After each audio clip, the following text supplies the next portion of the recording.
Hello, welcome to the first video of Fast Forward History. In this video, I will be talking about 3 unsolved mysteries. These are more mild than some other mysteries.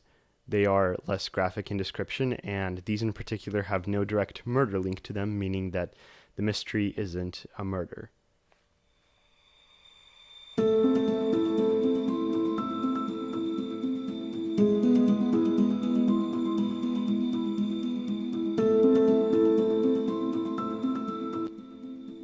D.B. Cooper stands for Dan Cooper. The D.B. was a mistake a news outlet made, and the incorrect name ended up spreading to other news stations like a parasite. On November 24th, 1971, a man who called himself Dan Cooper bought a one-way ticket from Northwest Orient Airlines and went on the plane flying from Portland, Oregon to Seattle, Washington. The man had a briefcase with him. Sometime during the flight, he gave a note to a flight attendant where he said that he had a bomb and told her to sit next to him. She obeyed. He gave her instructions to pass on to the captain. He demanded 4 parachutes and $200,000 in cash. When the flight landed, he traded the passengers for the parachutes and the cash. He directed the plane to go to Mexico City with a stop for refueling at Reno, Nevada. He instructed all the crew that was there to be in the cockpit at all times during the flight. At around 8 p.m. during the flight, the aft door was opened. When the plane landed in Reno, a thorough search was done by authorities, including the FBI, to be sure that Cooper was no longer on the plane. Dan Cooper was nowhere to be found. The FBI spent decades on this case and never came to a conclusion. Despite many statements believing that Cooper couldn't survive the escape, the Bureau isn't completely sure of that either. They even made a portrait of how Dan Cooper would look today with age progression. In 2016, after having grown a 60-volume case file on the mystery, the FBI suspended the investigation.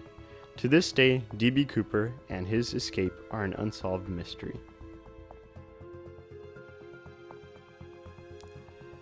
The Georgia Guidestones, often called the American Stonehenge, are a 19-foot tall monument located in Elbert County, Georgia. The monument has an inscription of 10 instructions, or sometimes called commandments. There is a stone block nearby with an inscription that says, "Let these be guidestones to an age of reason." These guidestones have been criticized for many things, and it's not too hard to see why.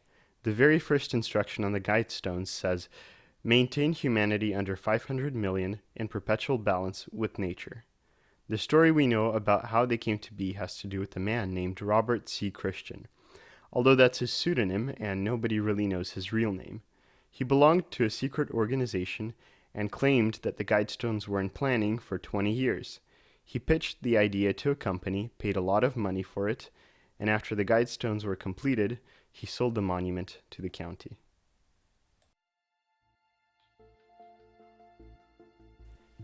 Dutch Schultz was a mobster in New York during the 1920s and the 1930s.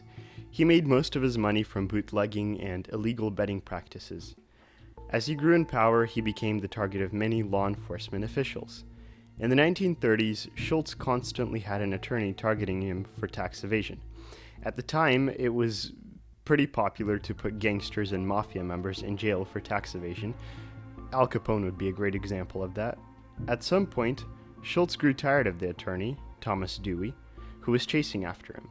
Schultz went to the biggest mafia organization called the Commission and requested rights to kill Dewey. The Commission, fearing federal involvement, refused his request, so Schultz said he'd kill Dewey anyway. The Commission sent out an order to kill Schultz for his disobedience. On October 23, 1935, he was shot and died the next day from fatal wounds. But the mystery had nothing to do with his death. He died, it was as simple as that. The mystery had to do with hidden treasure. A bit before his death, Schultz thought he'd be put to jail for being found guilty of tax evasion. So he got himself a safe, put $7 million in cash and bonds in it. That is over $130 million in today's money. He took his bodyguard, Rosencrantz, with him and hid it somewhere in the Catskill Mountains.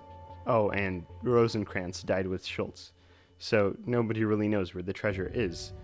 It's been said that Schultz's enemies spent the rest of their lives looking for the treasure. As far as we know, it's still somewhere out there.